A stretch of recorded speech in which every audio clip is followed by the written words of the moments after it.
আমি অত্যন্ত মুগ্ধতার সঙ্গে আবিষ্কার করলাম বা দেখতে পেলাম যে যুক্তরাষ্ট্রে মূলত নিউ ইয়র্কের পর সবচাইতে শক্তিশালী এবং বড় বাংলাদেশি কমিউনিটির বসবাস মিশিগানে।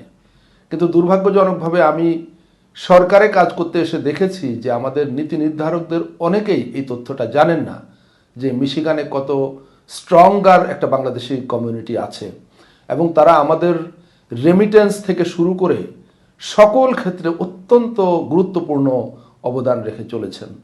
2024 সালের জুলাই অভ্যুত্থানকালে মিশিগানের বাংলাদেশিরা যে অত্যন্ত জোরালো ভূমিকা রেখেছিলেন সেটা আমরা তখন সোশ্যাল মিডিয়া এবং অন্যান্য মিডিয়াতে দেখেছিলাম। কিন্তু মিশিগানের বাংলাদেশিরা বরাবরই এক ধরনের বঞ্চনার মধ্যে ছিলেন বা আছেন। সেটা হলো যে এত বড় একটা কমিউনিটির জন্য সেখানে কোনো কনসুলেট সেবা নেই বা ছিল না। তারা খুবই মামুলি ধরনের সাধারণ কনসুলার সেবা পাওয়ার জন্য তাদেরকে সুদূর ওয়াশিংটন ডিসিতে ছুটে যেতে হয়। তো সেই সময় আমি যখন মিশিগান সফরে গিয়েছিলাম, আমাকে কমিউনিটির নেতৃবৃন্দের কেউ কেউ বলেছিলেন যে এখানে যদি একটি কনসুলেট চালু করা যেত তাহলে কমিউনিটির জন্য অনেক সুবিধা যেমন হতো এবং সেই কনসুলেটটি খুবই একটা ভাইব্রেন্ট কনসুলেট হবে, কারণ এখানে এত বাংলাদেশের বসবাস যে কনসুলেট সেখানে অলস বসে থাকবে না। তো এই জিনিসটা আমার মাথায় আসবার পর আমি সবসময় ভেবেছিলাম যে কখনো সুযোগ পেলে বা সুযোগ এলে এই ক্ষেত্রে একটা ভূমিকা রাখার চেষ্টা করব। 2024 সালের জুলাই অভ্যুত্থান আমাদের সামনে সেই সুযোগটা তৈরি করে। জুলাই অভ্যুত্থানের পরপরই আগস্ট মাসের শেষের দিকে আমি বাংলাদেশে এসেছিলাম, কিন্তু তখন আমি সরকারে যুক্ত হইনি এবং সেপ্টেম্বর মাসের 9 তারিখে মিশিগানে একটি কনসুলেট স্থাপনের জন্য আমরা আনুষ্ঠানিক আবেদন বর্তমান পররাষ্ট্র উপদেষ্টা জনাব তৌহিদ হোসেনের হাতে হস্তান্তর করি এবং সেই থেকে এটার প্রক্রিয়া শুরু হয়।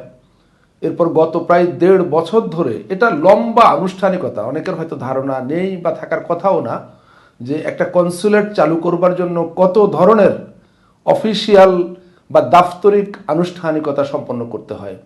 এটা পররাষ্ট্র মন্ত্রণালয় থেকে জনপ্রশাসন মন্ত্রণালয়ে প্রথমে যায়, তারপরে অর্থ মন্ত্রণালয়ে যায় এবং সব মিলিয়ে জনপ্রশাসন মন্ত্রণালয়ে এটা 3 বার যায় এবং অর্থ মন্ত্রণালয়ে এটা 4 বার যায়। তারপরে এটা ক্যাবিনেট ডিভিশনে যায় এবং মন্ত্রিসভার বৈঠকে এটা অনুমোদন করতে হয় উপদেষ্টা পরিষদের সভায় এবং তারপর আবার আরেকটা সচিব কমিটি আছে সেখানে অনুমোদন করতে হয়। এ ধরনের প্রায় 11 থেকে 12টি ধাপ পার হয়ে এটা চূড়ান্ত পরিণতি লাভ করে। এটাই হলো প্রসেস। তো আপনাদের এই খুশির খবরটা একটু আগাম জানিয়ে রাখতে চাই যে মিশিগানে একটি কনসুলেট চালু করবার সকল প্রস্তুতি এরই মধ্যে সম্পন্ন হয়ে গেছে বাংলাদেশ সরকারের তরফ থেকে। এখন মার্কিন যুক্তরাষ্ট্র সরকারের দিক থেকে একটা গ্রিন সিগন্যাল পাওয়া মাত্রই আপনাদের সেই স্বপ্ন পূরণ হয়ে যাবে।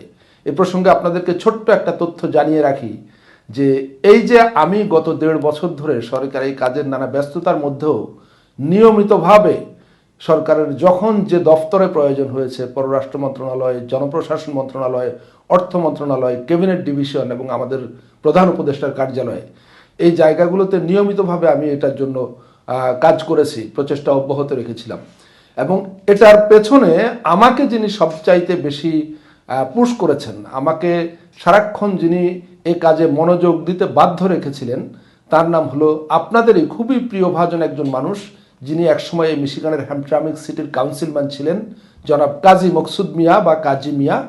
তিনি নিরন্তর এ কাজের জন্য আমাকে এক ধরনের চাপ প্রয়োগ করে গেছেন এবং তিনি নিজের সশরীরে 5 বার বাংলাদেশে এসেছিলেন শুধুমাত্র এই কনসুলেট অফিসের কাজটা এগিয়ে নেওয়ার জন্য বা আমাকে তাগিদ দেওয়ার জন্য। তো এটাই হলো সংক্ষেপে ইতিহাস, আপনাদের জানিয়ে রাখলাম। আমরা সেই শুভক্ষণের অপেক্ষায় আছি কখন মিশিগানবাসী বা মিশিগানের বাংলাদেশি কমিউনিটি তাদের স্বপ্নের সেই কনসুলেট সেবা এই মিশিগানে বসেই পাবেন। আশা করি সেজন্য আর খুব বেশি সময় অপেক্ষা করতে হবে না।